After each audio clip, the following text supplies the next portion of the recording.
Captain Lou called his manager Mr. Ed. Mr. Red did not take a liking to the name that Captain Lou gave him. Here's Koloff, look out, move out of the way. That chain will get you. Bruno, back up a little bit. Look at that's a big chain. Yeah, it sure is. He's been using that chain for a long, long time. It's the same old rusty chain, dude. Absolutely, and he does. I want to know what all of you hillbillies are out there running your mouth about. Hillbillies, did he say? Does he know we're in New York Let me tell City? you something. Captain Lou Albano, you fat slob, one of these days, baby, it's me and you. You thought that you got the best of me out here, but it's not going to happen that way. And let me tell you something else. Right here in the USA, you people ain't nothing. You ain't nothing. The USSR is #1, just like this man right here, Ivan Koloff.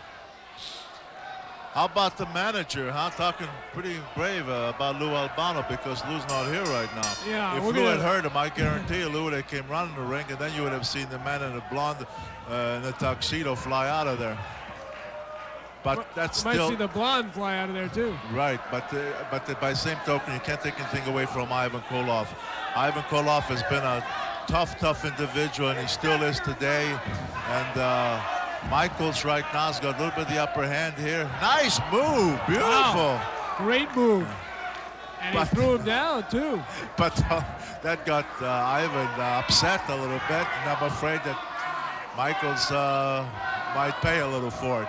Double-edged sword. You want to show some aggression and make some moves and win a match, but at the same token, you don't want to awake the Russian bear, and I think he just did that. But you know, to his credit, this Michaels, I was going to say we, because we've seen him now for a number of weeks. He does do some beautiful moves in that ring. He does some clever moves in that ring, and he is fun to watch. Of course, when you're in there against a guy like Koloff is taking a lot of maneuverability away from him because of experience and rough tactics and what have you. But he's a good, fun kid to watch. And he is on the receiving end right now of those clever moves, courtesy of Ivan Koloff. Koloff has no hair to pull on the right and left side of the head, so he goes to the back and then just throws him into the corner. Ruthless. Right onto those steps, too. Boy. Craig, you can't see him from here, but I see that Frank Diaz shooting away at that camera. Boy, I never seen a fan like that. Loves wrestling. He's a fanatic. A lot of great fans who come out here to the Hotel Pennsylvania and around the country where the UWF goes. And we will return here. Love New York City. Great city. Whoa. Right now, Michaels just went sailing through the air. By the power of Ivan Koloff. Looks as a neck breaker. Let's see, is he going to spin it? Yes, indeed. Yes. You've seen him before, huh? Indeed, I have. You know, Koloff is a lot lighter than he used to be. Koloff at one time used to be about 300 pounds. And when I say 300 pounds, he was really, that's where he got the name the Russian Bear. And he could really move. He was strong. He quick. You know, not that he can now. He's still strong. He still moves well. But, you know, he's... as time goes by, you find that it's not wise to carry 300 pounds. And now, what is he, about 245, I think? Or 250? Yeah, about 250, I think. 250, so he's about 50 pounds lighter. And naturally, that will keep your speed and stamina and so forth. So it's a wise thing to do. I know from the time when I got to be about 35, I dropped my weight from 275 to about 250. So now you're up to what? No, I never hit 3. The biggest I've ever been was 283. That was my heaviest weight around 1968. Always stays in such great shape, and that has been the key for Koloff as well. And as you can see, he's still very effective. I like the way you quickly said pardon, Bruno. Oh, backdrop. Backdrops him, knocks him down. And Michaels may not be too happy that he signed the dotted line here. The Russian Bear will just go at you from every angle. Is that it? Submission. That's it. Afraid the match is over. You know, that's not like the Corporal, though.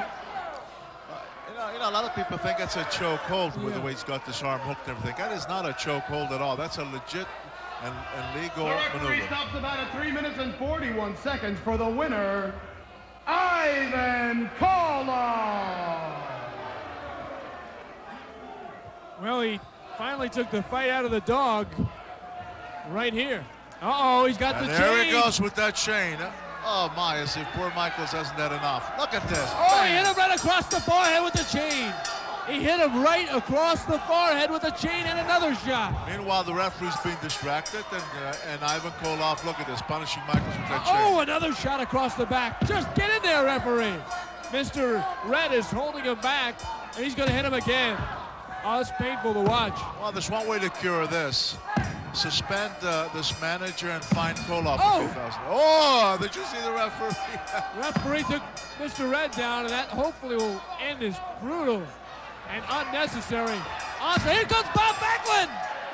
Bob Backlund has entered the ring, and he's going to get Mr. Red, and he knocks him out.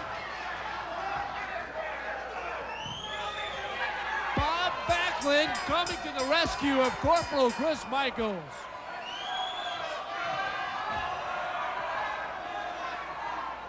Backlund's he's still, and hey, who could blame him? Still upset with what happened with he and Koloff a while back. And boy, I'll tell you, he came running in there with that chair, and he figured, hey, if you use the chain, I'll use this chair, and I can do okay with it. Well, you can Koloff took the easy way out and ran. He was not ready to wrestle. Obviously, you see Bob still in his three-piece suit and shoes, but he came to the rescue of Corporal Chris Michaels, who obviously has been bloodied up. His forehead is bloody. His back has welts on